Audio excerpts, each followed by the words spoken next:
அங்களக்குறிச்சி அரசு பள்ளி சீரழிவு.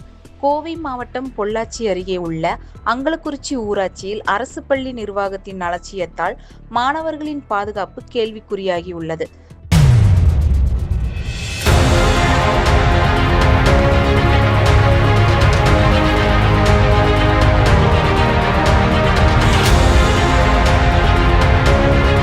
ஊராட்சி செயலாளரின் கண்டிப்பற்ற போக்கால் பள்ளி வளாகம் முழுவதும் அசுத்தமும் விஷப்பூச்சிகளின் நடமாட்டமும் அதிகரித்துள்ளதாக பொதுமக்கள் கொந்தளித்துள்ளனர்.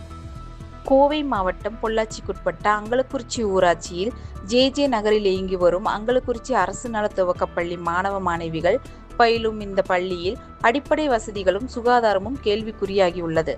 பள்ளி வளாகத்தில் அமைந்துள்ள விளையாட்டு மைதானம் மற்றும் கழிப்பறைகள் முற்றிலும் சுகாதாரமற்று பயன்படுத்த முடியாத நிலையில் காணப்படுகின்றன. பள்ளி சுவர்களை ஒட்டி பெரிய அளவிலான புதர்களும் செடிகளும் மண்டி கிடக்கின்றன. இதனால் பாம்பு, பூரான் போன்ற ஆபத்தான விஷப்பூச்சிகள் பள்ளி வகுப்பறைக்குள் புகுந்து மாணவர்களின் உயிருக்கு அச்சுறுத்தலை ஏற்படுத்தி வருகின்றன. மாணவர்கள் விளையாடும் மைதானத்தில் கூர்மையான கற்களும் இரும்பு கம்பிகளும் சிதறி கிடக்கின்றன. கழிப்பறையை சுற்றிலும் முட்செடிகள் அடர்ந்து வளர்ந்துள்ளதால் சிறுவர்கள் கடும் அவதிக்குள்ளாகி வருகின்றன. ஊராட்சி நிர்வாகத்தின் அலட்சியம். பள்ளி வளாகத்தில் நடப்பட்ட செடிகளுக்கு நீர் ஊற்றக்கூட ஆள் இல்லாமல் அவை வாடி வதங்கி வருகின்றன. ஊராட்சியில் குப்பைகள் சரிவர அள்ளப்படாததால் அப்பகுதி முழுவதும் துர்நாற்றம் வீசுகிறது.